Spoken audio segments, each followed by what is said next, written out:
Falou recentemente, no próximo dia 21 de março, domingo agora, o mundo celebra o Dia Internacional da Síndrome de Down. A data foi criada para conscientizar a sociedade sobre a importância da inclusão da pessoa com a síndrome e também para dar visibilidade ao tema, que é o que nós estamos fazendo aqui hoje, no Tarde News. Dados do último censo do IBGE mostram que no Brasil há cerca de 300 mil pessoas com a trissomia, que é a presença de um cromossomo a mais no par 21, justamente a síndrome de Down. Para falar mais sobre essa condição genética, e no combate ao preconceito e inclusão, vamos falar com a pedagoga Kênia Moraes, professora. Boa tarde, um prazer tê-la aqui conosco. Boa tarde, obrigada, Segismar. Acredito que a primeira questão que é importante abordarmos, como falamos há pouco sobre preconceito, a síndrome de Down ela não é considerada uma doença, é isso? Exatamente, ela não é uma doença. E é justamente nesse ponto que nós temos que trabalhar. Porque muitas pessoas ainda vê essas crianças, vê essas pessoas que têm essa condição especial como uma pessoa doente. E isso aumenta e muito a questão do preconceito. Porque quando você tem um preconceito, aí você não tem como tratar essas pessoas da forma que elas merecem. Então, independente delas terem essa condição especial, ver elas como ser humano. Não existe essa ideia de tratá-los como doentes. A gente falou há pouco sobre essa questão do cromossomo par 21, O que ocasiona e o que é a síndrome de Down? Então, a síndrome de Down é justamente isso daí. Um cromossomo a mais, muitos falam que é o cromossomo do amor. Não tem uma explicação científica ainda, Mas acontece um cromossomo a mais, ou no espermatozoide ou então no óvulo. E a soma dos nossos cromossomos de uma pessoa típica, um humano típico, é de 46 cromossomos. E quando a criança acontece de vir com um cromossomo a mais, nesse último, aí eles somam 47 cromossomos. É basicamente isso, essa síndrome. A gente falou, deixou bem claro que não é uma doença, é bom a gente repetir isso, mas há algumas consequências, Inclusive, já gravei com alguns Downs, eles são muito amorosos.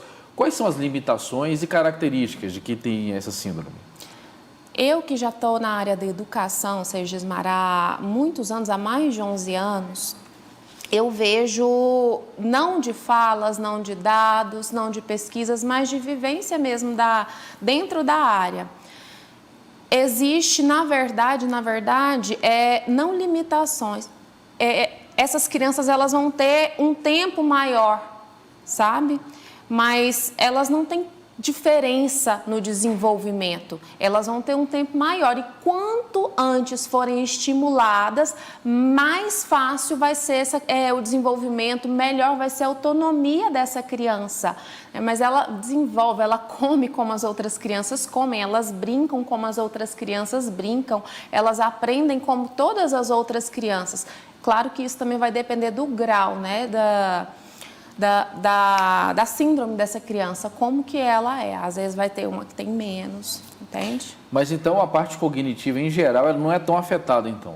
A parte cognitiva, não. Parte de aprendizagem? Não, depende tudo de estímulo, E esse estímulo, quanto mais cedo ele acontecer, e vale dizer que se a gente estimular as competências motoras, as habilidades motoras dessa criança, ela vai influenciar nas outras habilidades afetivas, emocionais e dando autonomia para essa criança. Por falar em questões motoras, quais profissionais são importantes, para poder acompanhar? É necessário um acompanhamento profissional com quem tem síndrome de Down?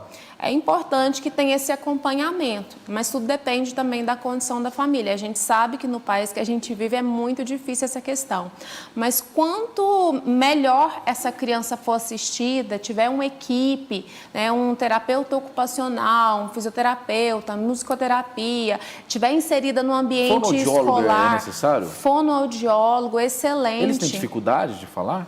Tem, a linguinha deles também é diferente, né? Aí eles têm uma formação diferente na língua. Então, quanto antes foi estimulado no ambiente escolar mesmo, na escola em que eu coordeno a equipe de professores, eu passo sempre essa informação. Vamos trabalhar sempre o fonovisual articulatório com essas crianças. Nós recebemos lá na escola crianças especiais. Então, trabalha sempre nesse sentido de estimular todas as habilidades dessa criança. E quanto antes, melhor. Pelo que a senhora tem percebido, como pedagoga, professora, tanto a maior parte das escolas que a senhora conhece, né? Não tem como generalizar, não posso falar a maior parte, mas das escolas particulares que a senhora conhece, estão preparadas para lidar com essas questões relacionadas ao Down? E as públicas? A senhora já me deu um spoiler aqui, pelo jeito não.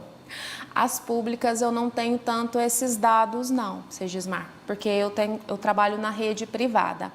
Mas dentro da rede privada eu vejo que ainda existe um longo caminho a ser percorrido, mas nós estamos nos adaptando, né? Até mesmo porque também é um trabalho de autoeducação, porque nós generalizamos como se essas crianças elas necessitassem de uma receita de bolo para receber um estímulo, e não existe uma receita de bolo.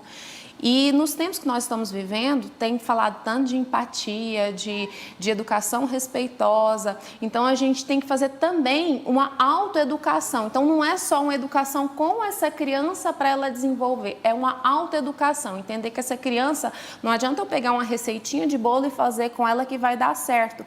Entender ela como um indivíduo único e que vai ter coisas que eu fiz com uma que tem a mesma síndrome e talvez com outra não vai dar, mas que também existem as crianças típicas que têm dificuldade. Então, entender como um ser humano único e individual.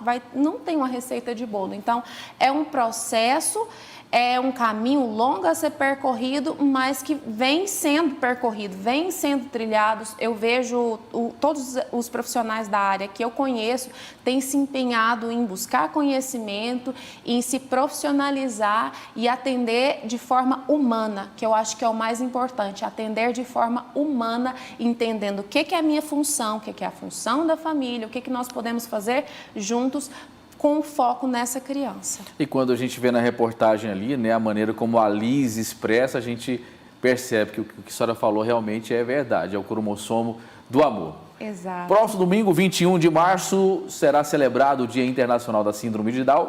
Esse foi o nosso tema, eu conversei com a professora Kênia Moraes, que é pedagoga. Muito obrigado pelas informações, até a próxima. Obrigada, Segismar.